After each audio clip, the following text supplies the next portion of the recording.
The moment we opened this game, I thought it was going to be like any other horror title. You know, cheap jump scares, low-quality textures, some creepy sound effects to make you laugh more than scream. But this, the Mandela Catalogue, it felt different the second it loaded.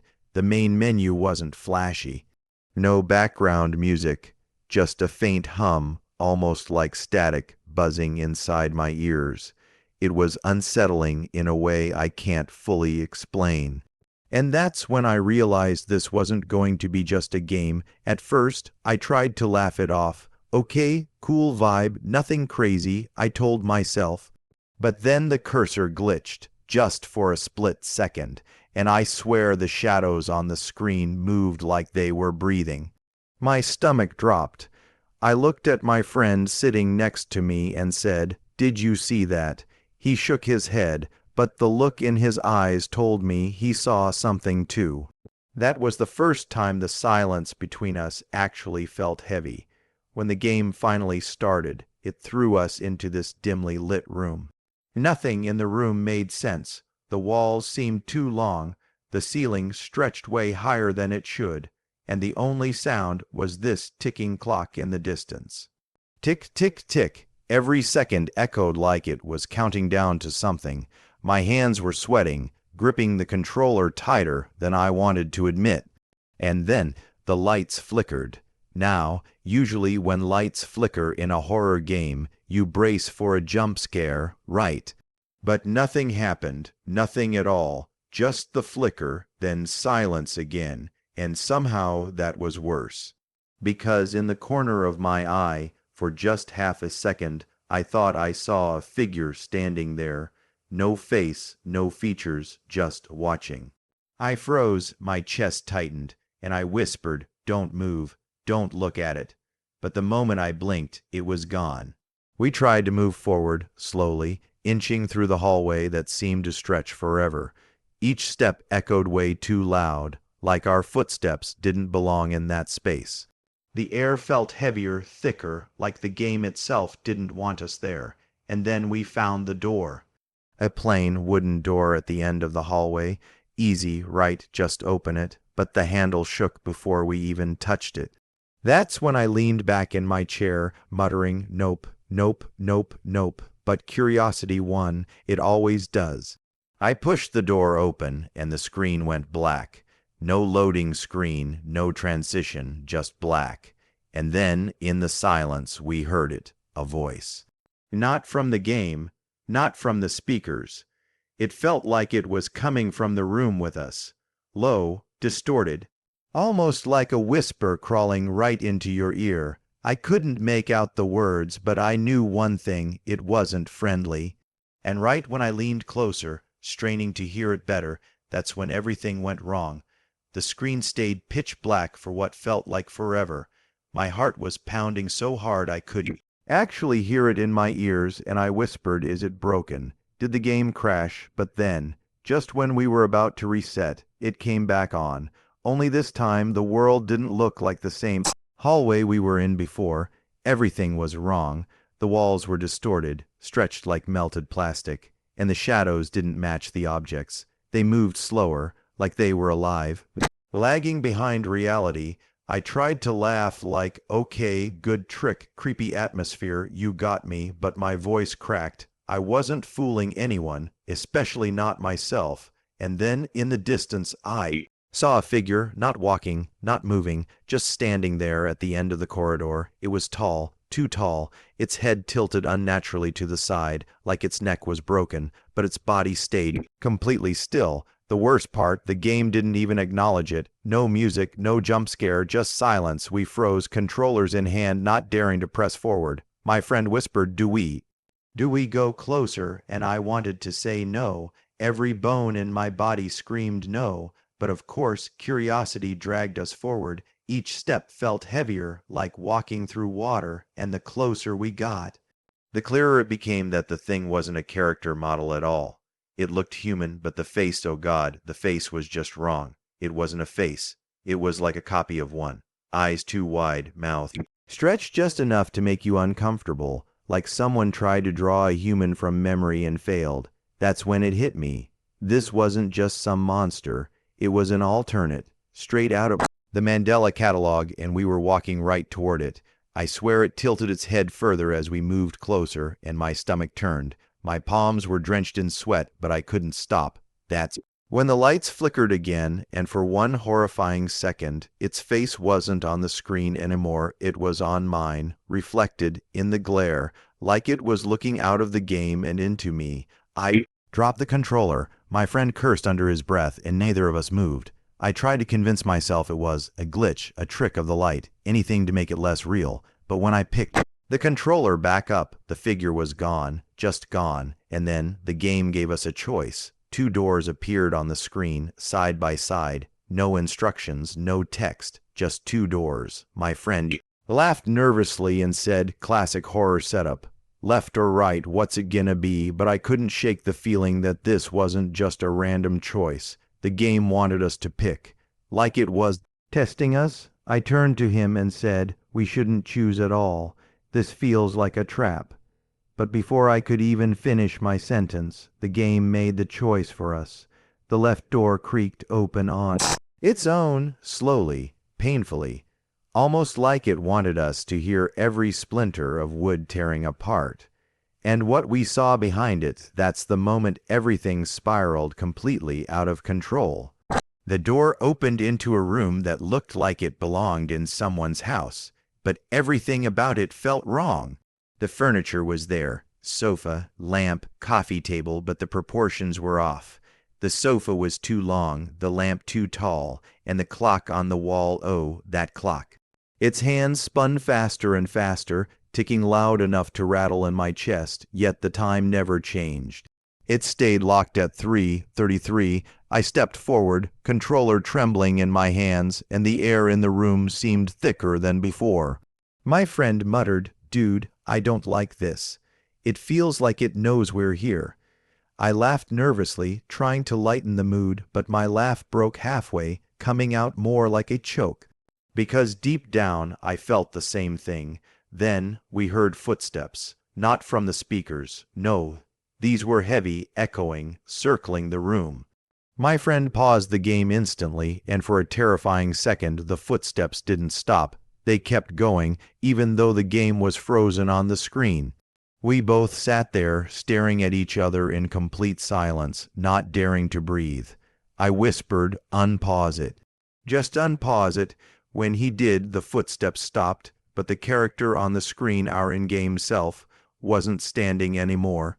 It was sitting on the sofa, head tilted, staring directly at us. I actually leaned back in my chair, like getting farther away from the monitor would help. The game didn't give us any prompts, no instructions. The only option was to move closer. Against every ounce of better judgment, we did. Step by step, our character inched closer to the doppelganger sitting there, and when the two met, the screen flickered and swapped. Now the one sitting on the sofa wasn't the in-game character anymore. It was me. Same hoodie, same messy hair, even the scratch on my hand from earlier. I froze. My friend screamed, no way, that's you," and he wasn't joking. It was like the game had been watching me the whole time, waiting to put me inside. I wanted to quit. I really did, but the game didn't give me a way out. No pause menu this time, no options. Just a single line of text appearing at the bottom of the screen, glitching in and out of focus. "Do you want to continue?" We hesitated, staring at each other like idiots. "If we click no," I asked, "what happens?" He didn't answer. Instead, he pressed yes, and the second he did, the lamp in the corner of the room exploded into sparks. The screen filled with static, and behind the static was a face, not human, not even close. Its skin was pale, eyes hollow and wide, mouth stretched wider than any mouth should stretch. It whispered something, low, broken, but I couldn't understand the words. All I knew was that I wanted to rip the power cord out of the wall and run. But before I could even reach for it, the static cleared, and the game showed us a staircase leading down into the basement. And against all logic, all reason, all screaming instincts telling us no, we started walking down. The staircase stretched down farther than it should have. At first, I thought it was just a simple descent 10 steps, maybe 20, but we kept going. Step after step, the air got colder, the shadows darker, and the silence heavier. It didn't feel like a basement anymore. It felt endless, like we were descending into something we weren't supposed to see. My friend whispered, "How long is this? Basements don't go this deep." I tried to laugh, but my throat was dry. Every creak of the wooden steps made my skin crawl, and then, faintly, we heard it breathing. Not ours. Something slow and heavy, echoing just below us. We froze. The game gave no indication of what was ahead. No glowing marker, no quest log, just the sound of something waiting. I wanted to turn back, but when I tried moving the controller backwards, it didn't work. The character refused to climb up. It only went down. Finally, after what felt like an eternity, we reached the bottom. The screen flickered once, twice, then revealed a concrete floor. The room was massive, empty, with walls that looked like they stretched forever into the dark. In the middle of it, just barely visible in the glow of a single, dangling bulb, was a chair, and on that chair was a man. At least he looked like one. His hands were tied, head slumped forward, body twitching every few seconds like a puppet with cut strings. My friend whispered, "Do we help him? Is this like a quest?" But before I could even respond, the man lifted his head, and it was my friend's face. My blood ran cold. I dropped the controller again, staring at the screen in shock. The figure tied to the chair looked exactly like him. Same shirt, same hair, same nervous smile. The only difference, the eyes, they were hollow, black voids staring directly through me. "That's not me," he said quickly, almost defensively. "That's not me." But the figure tilted its head and, in a distorted voice, whispered his name, slowly, deliberately, like it knew us. We sat frozen, neither of us daring to move. The game gave us a prompt. Set him free. Yes or no. My friend yelled, Don't press yes, but the controller vibrated in my hands, forcing my thumb closer to the button. I swear, it felt like something else was controlling it. I fought back, trying to resist, but the game wouldn't let me. With one final jolt, the button pressed on its own, the rope snapped, and the figure stood up. For a second, I thought maybe we'd freed him, maybe it was over, but then the screen went black. Only the sound of footsteps echoed in the dark, slow, heavy, getting closer and closer. We leaned forward, holding our breath, and then bang! A pale hand slammed against the screen from the inside. The glass cracked. Not an animation, not a glitch, actual cracks spider webbing across the monitor. That's when I realized this wasn't just a game anymore. It wanted out, and then the power went out. The room went dark, not just the game, my whole setup. The monitor shut off, the lights in my room flickered, even the hum of the PC fan died. For a few seconds, there was nothing but silence. Kind of silence where your own heartbeat feels too loud. I whispered, "Okay, maybe we just blew a fuse," but deep down, I knew that wasn't it. And then, just as suddenly, the screen lit back up. But it wasn't the game menu. It wasn't even the basement we'd left. It was my webcam feed, full screen, us sitting there staring at ourselves. My friend jumped back in his chair, shouting, "No way." Nope, shut it off, but there was no way to exit. No task manager, no escape key, nothing. It was just us, sitting there, staring. Except after a few seconds, I noticed something. The version of us on the screen wasn't moving in sync anymore. My friend scratched his arm in real life, but the screen version didn't. I blinked, but my reflection just kept staring, eyes wide, unblinking, smiling. Slightly wider than before. I laughed nervously. Heh, maybe it's like a creepy filter, some ARG thing. But my voice cracked halfway through, and I could hear how fake it sounded.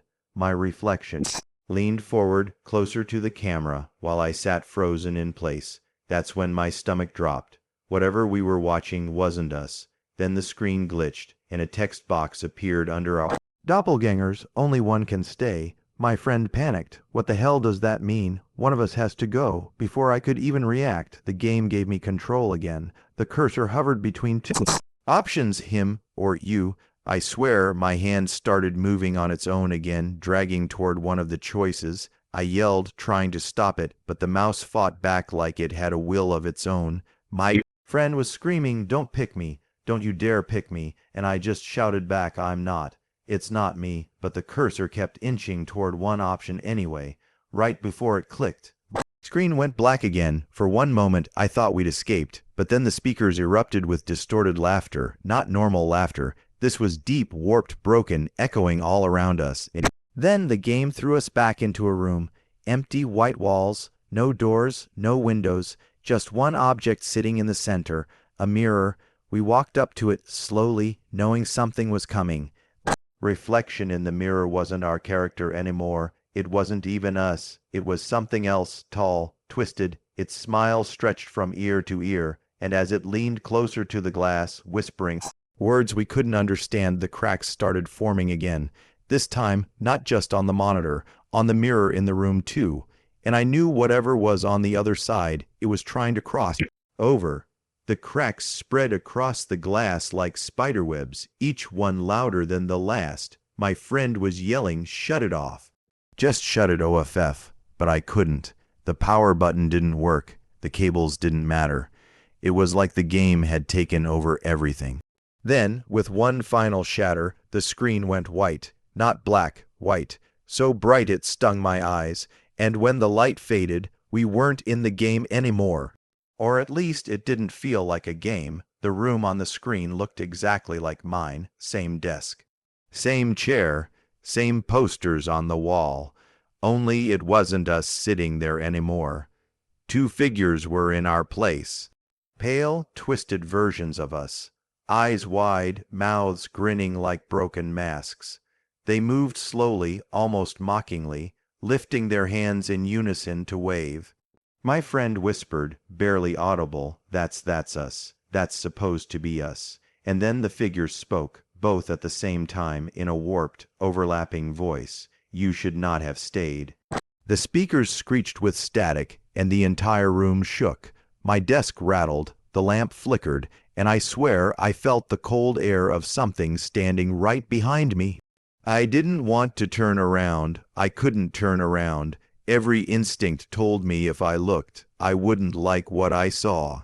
Then the figures on the screen leaned so close their faces filled the monitor.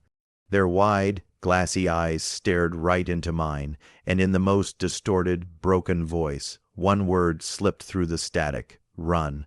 The game crashed. The PC turned off. Silence. We sat there for what felt like hours, too scared to move, too scared to speak. My heart was still pounding in my chest, my hands shaking like crazy. My friend finally broke the silence, whispering, "We're never playing that again." I laughed nervously, but it was the only thing keeping me from screaming. And honestly, safe to say, we're never opening the Mandela Catalogue at night again. But hey, if you're brave enough, maybe you should try. Just don't blame me. If you see something watching you from the dark,